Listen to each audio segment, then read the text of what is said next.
Two little words can provoke a major reaction from virtually everyone who's got small kids: childcare. It's a perennial issue that every provincial government tries to tackle sooner or later. The Ford government took it on in its first budget. How did that go? Well, here with their views in the nation's capital, Heidi Higgins. She's co-founder of the Independent Childcare Providers of Ontario and herself an independent childcare provider. And here in our studio, Gordon Cleveland, Associate Professor Emeritus with the University of Toronto Scarborough; Carolyn Ferns, Public Policy and Government Relations Coordinator with the Ontario Coalition for Better Childcare; and Ray Pennings, co-founder and Executive Vice President of Cardus, a self-described faith-based think tank. And it's good to have you three here in our studios. And Heidi, thanks for joining us from the nation's capital. Let me just, for those who might have missed the announcement of the budget, I'll just share some of the details about the changes to childcare coming. And Sheldon, if you would, let's bring up the graphic here and we'll share this with everybody. There's a new program called CARE. That's the acronym, C-A-R-E. It's a tax credit, the Child Care Access and Relief from Expenses tax credit. It will provide up to $6,000 for eligible childcare expenses per child up to age 7. It goes up to $3,750 per child between the ages of 7 and 16. It can be up to $8,250 per child for expenses per child with a severe disability. And this only applies to families earning $150,000 a year or less. The government also says it will create 30,000 new childcare spaces in schools, that over the next several years. Okay, those are the bare bones of the program. Let us get some reaction from all of you as to how well you think the government has made its choices here. Heidi, why don't you start us off? Well, I really applaud the Ford government for taking this still very small but right step for the majority of families in Ontario, because currently the only funding, all of the funding that the government provides for childcare only goes to 20% of the families in the province. So this is a good first step. A good first step, which the government says will go to as many as 300,000 families in the province. Okay, Gordon, what's your view? I don't like it as a policy. As far as I'm concerned, if you don't deal with the main problem, then it's not a good policy. And the main problem with childcare affordability here is when children are quite young, typically before kindergarten age. And also, in relation to that, low-income families with young children. And if you look at the details of this announcement, there isn't enough money for those families to be able to move from it's unaffordable to it's affordable. The price of childcare is just too high, and you're getting a couple of $1,000, $3,000, and that with the price of childcare being between $10,000 and $20,000 a year, or $800 to $1,600 a month, getting $100, $200, $300 a month doesn't move somebody from it's unaffordable and I can't enter the labor market to it's affordable and I can enter the labor market. For others, those already in the system, those who have children with at lower rates, lower childcare rates, yes, it'll help them somewhat, but they're not dealing with the main problem of childcare affordability, which is with the younger children. Carolyn. Well, I mean, speaking as a parent of a toddler, I suppose I'm the sort of person that they're trying to aim this policy at. You know, we pay over $20,000 a year in childcare fees.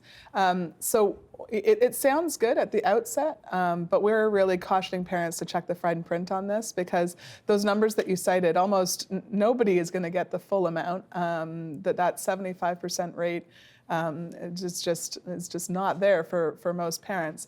And then, you know, like Gordon said, I don't think it really tackles affordability for young children in a big way, which is what's needed. Right. What I appreciate about it is focus on childcare, and sometimes the debate gets about, you know, spaces and different. So it seems to me that parents making choices for childcare make a variety of choices, and it allows that it gives parents the choice as to which model of childcare they want to use, and insofar as it's paid childcare, it's neutral regarding that. And in that sense, I think it supports the broader base of parents in Ontario. Just a quick follow-up, just so I understand. So the thing you like about this program is that even if you wanted to be, for example, a stay-at-home parent, this program could be It for actually you. doesn't. No? No, it does. It has to be paid childcare. So, but in terms of if it's independent, if it's, regardless of the choice that parents make, and I'm not here to defend any one or other choice. Different parents make different choices based on their own circumstance. What so many of these programs does is it biases it towards one particular choice in terms of childcare centers, where we know a good number of parents make different choices. This allows parents to make the variety of choices. I would go one step further and say childcare for parents providing it at home is that, but I realize that's a step further than this conversation probably Okay. would take. Heidi, you heard some of the criticisms that Gordon had. Could I get you to start to address some of that? Yes, absolutely. In some ways, I agree with Gordon. It doesn't impact the real problem here, which is the number of spaces in Ontario. But the problem is that the government has forever only acknowledged licensed care spaces. And there just aren't enough of those in Ontario to meet the demand, especially for younger children, as Gordon said, toddlers, infants at 12 months of age. But the problem is that the government focuses just on the 20% of children in Ontario and funnels all of its childcare funding into just 20%. Now, and a lot of that money is just based on infrastructure.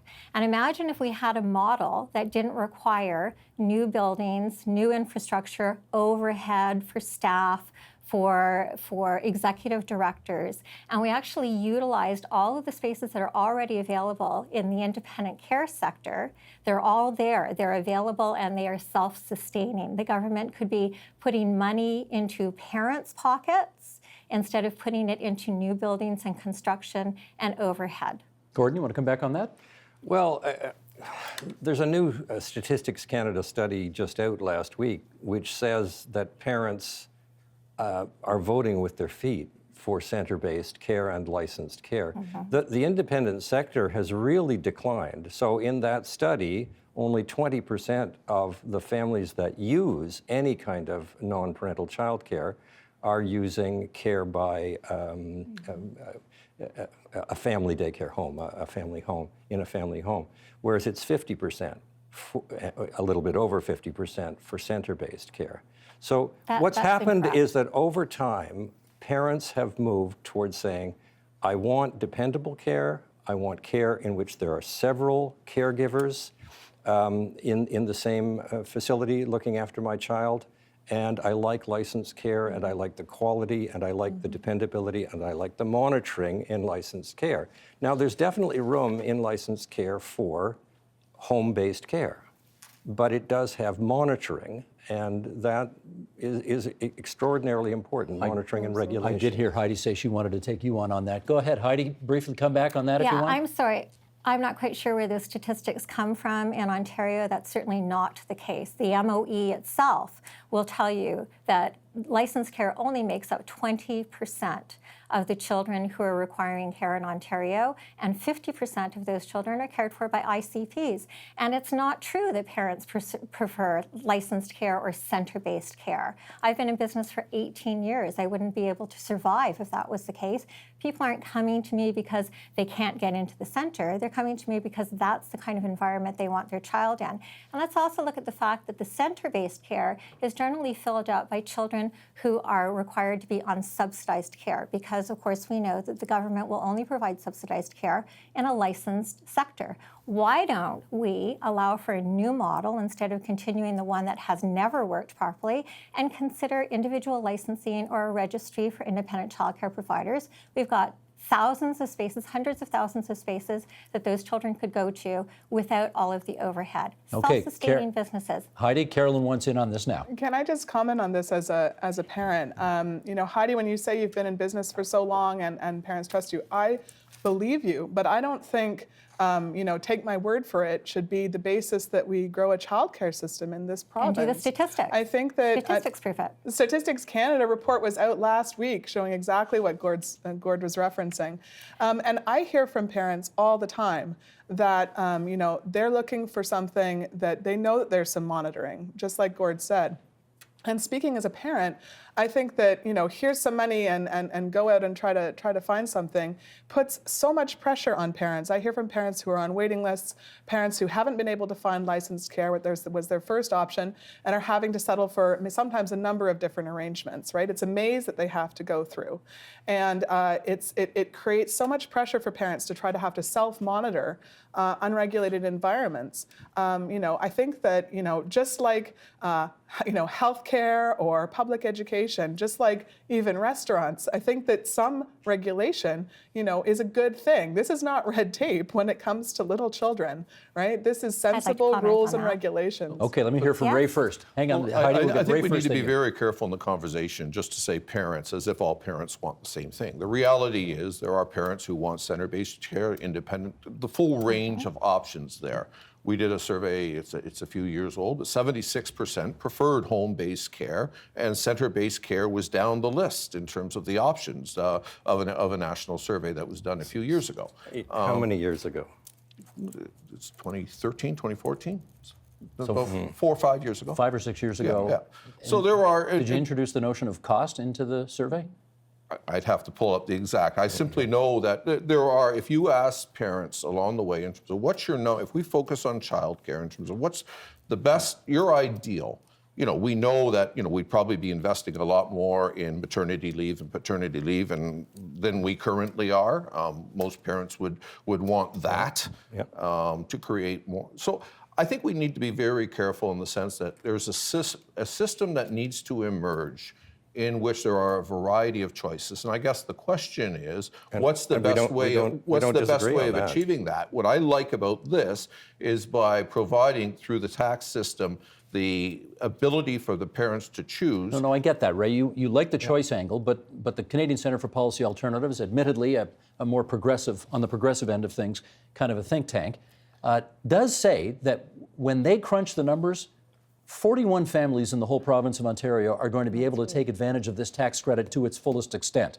which means it sounds like a whole heck of a lot of people aren't. Is that a fair point? I don't have the numbers in terms of, but the full 6,000, I grant that probably relatively small percentage are I going think to. that's the minute- absolutely right. But it is, Can I- most are going to can I get just say thousands of something? dollars. Okay, let's have Gordon. The and then- Ministry of and then Finance, Heidi. the Ministry of Finance, in its documentation, its backgrounder, said the average amount of assistance that will be given by this tax credit is $1,250 per year. That is to say, slightly more than $100 a month. That's the average that families will get. So that's a long way from 6,000, which That's is what a they're long way advertising. from 6,000, a very long way from 6,000. So they are saying themselves what the Canadian Centre for Policy Alternatives said, which is not many families will be claiming the large amount. And that's what I said too at the beginning, which is for the people that would get a lot, it doesn't put them over the line. So they won't actually change their behavior Not and really they won't creating claim any it. new options. And for only families. 300,000 families will be helped, again from the Ministry of Finance.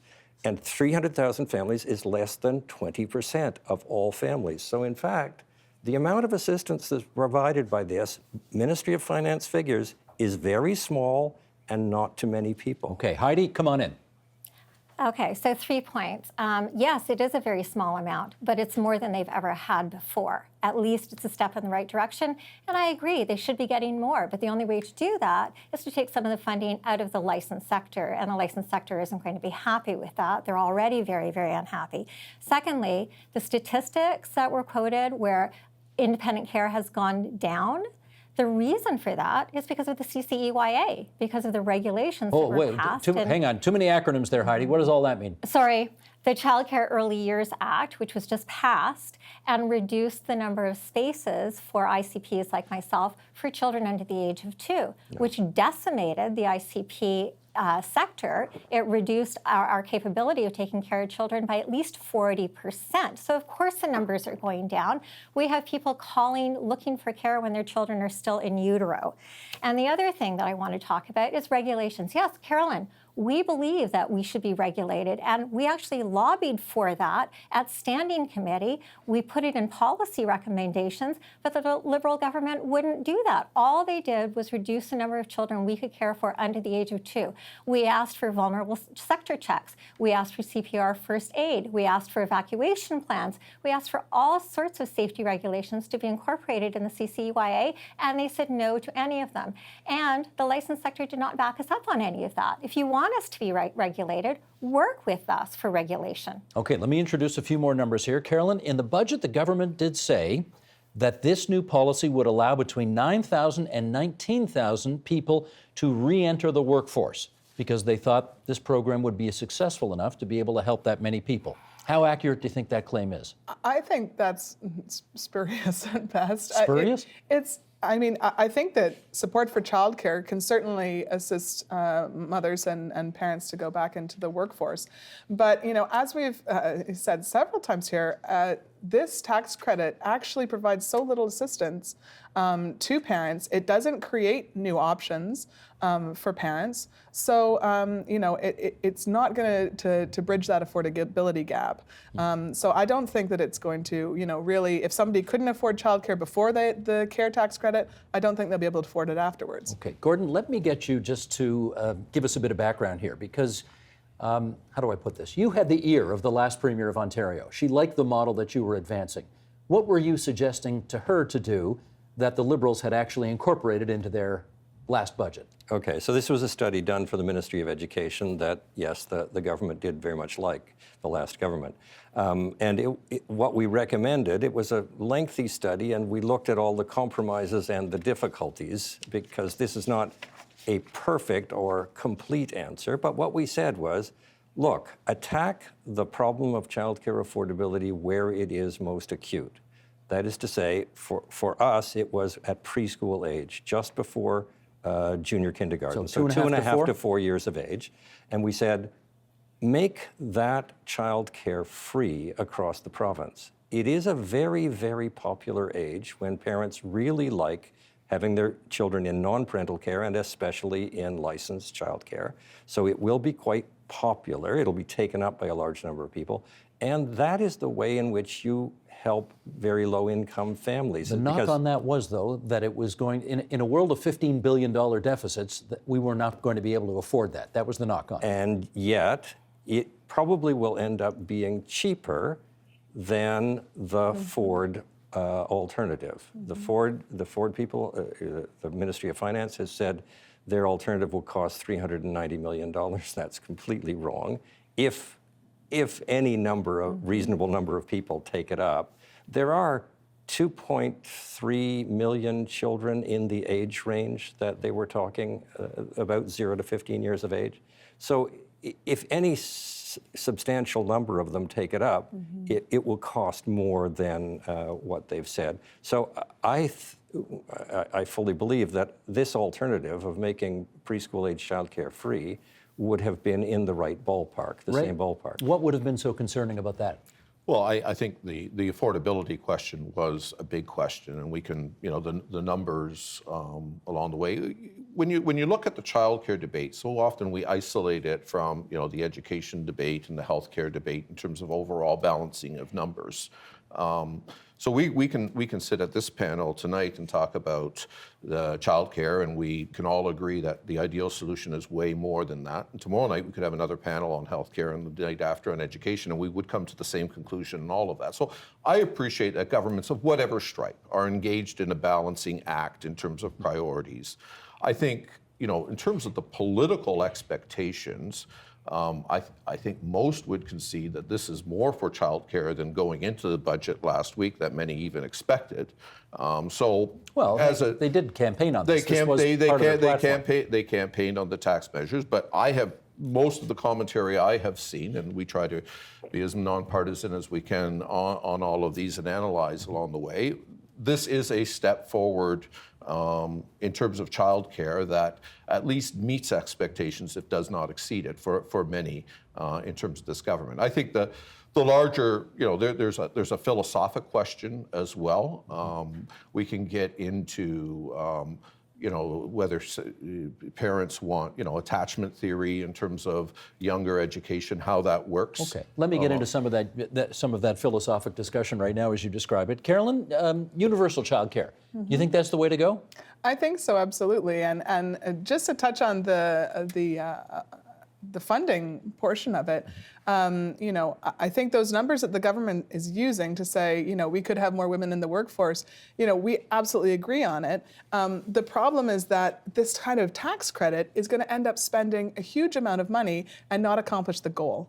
If you wanted goal of what? the goal of actually helping parents rejoin the workforce, if that was your goal, which the government is saying that's one of theirs here, if you're going to spend that kind of money, you could spend it in a smarter way by investing, just as Gord described in his report, in a childcare system, build something that would last, for future families, for future generations, and we would have a real early learning and childcare system in Ontario, and we would be joining, frankly, the rest of many other countries and now other provinces that are capping childcare fees, that are investing in licensed childcare, and that are building a system that works. Heidi, let me get you to speak to this angle. You've heard a couple of votes here for universal childcare from Gordon and from Carolyn. How would independent service providers, ISPs as you call them, or ICPs, independent child care providers, how would they fit into a universal child care system? Well, the first step, of course, would be that the government would have to officially recognize us and allow us to license, either through individual licensing or through a registry.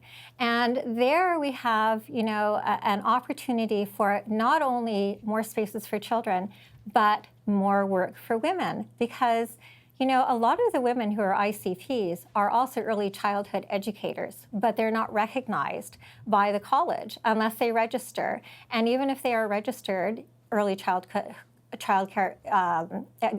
educators, they are still not allowed to take the wage enhancement grant or anything like that. So if we want to put more women out in the workforce, there are lots of women who are already there that are invisible as far as the government is concerned. So first, let us be licensed. We would adhere to the same regulations, and you would be able to fill up all of those spots without all of the heavy spending on infrastructure, which would allow for more funding to universal childcare. And let me do a quick follow-up. What's the new ratio of childcare workers to children in independent operators? We're allowed a cap of 5 children, with now 3 children under the age of 2. And that, just to respond to that point, I think that all sounds really nice, what Heidi's setting out. But when you go to Bill 66, that was somewhere where the previous government had said we need to limit the number of children in unregulated and regulated home childcare environments in the interest of safety of children.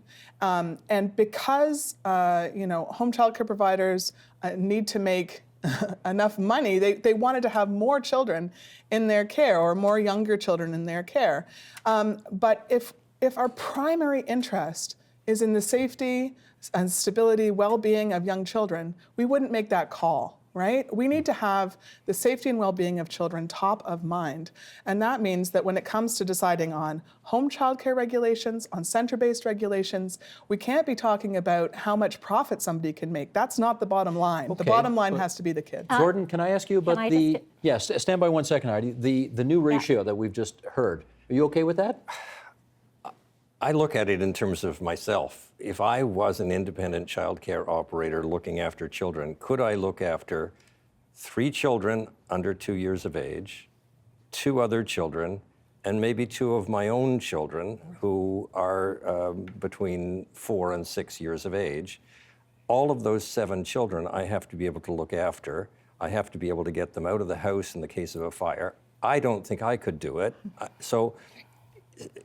Some people could do it, but I'm not sure that policy should be based on something which requires the exceptional ability to deal with perhaps 7 children at one time. Heidi, you're hearing some concern here. Do you want to speak to that? Yes, I would, because for ICPs, we were restricted to 2 children under the age of 3. 2 children under the age of 2, and a cap of 5. Yet, licensed home daycare providers could have 3 children under 2 and 6 children. So they could have more than we could, simply because they worked with an agency, meaning a home visitor would come to their house for 1 hour a month. That's not That's not more training in how to get babies out of a burning building. And if we're going to talk about safety, No, I and we're going to agree. I pretend- agree. I worry about it and- with licensed as well. It's not. And you know what? You know what? I could not be an economist, but I can get 5 children out of a burning building. I can't do your job. Heidi, I think that's disingenuous, though. I mean, I have talked to plenty of home-based providers and early childhood educators who say these numbers just don't make sense. If it wasn't about how much money can I make out of this home-based childcare, they would not be setting the numbers at that level. They wouldn't Well, be. first of all, we all have to pay our mortgage, so it's only fair that we make a livable wage. Of course, we have to do that. But we could do 5 children. All we wanted to do was give parents an opportunity to find childcare for their 12-month-old, which parents can't do right now with the heavy restrictions. That's number one. Number two, if we're going to talk about safety, let's talk about safety in the licensed sector too, because the licensed sector has a tendency to inflate problems in the unlicensed sector, talking about the deaths of children. There were 6 deaths in licensed care over the same period that there were 6 deaths in unlicensed but illegal care.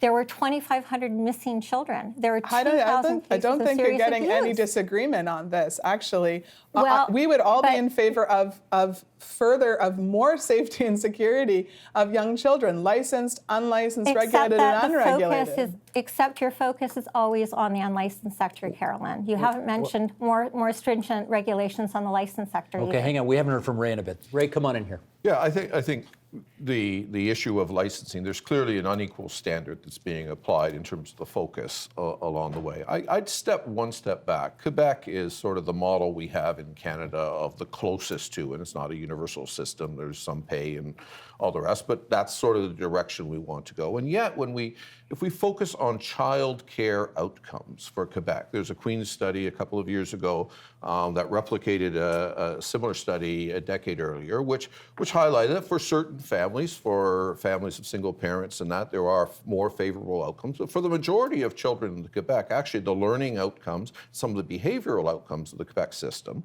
were very concerning in terms of children. And I think when we talk about the child care, it's easy to get caught up in the participation in the workforce, GDP numbers, all of the rest.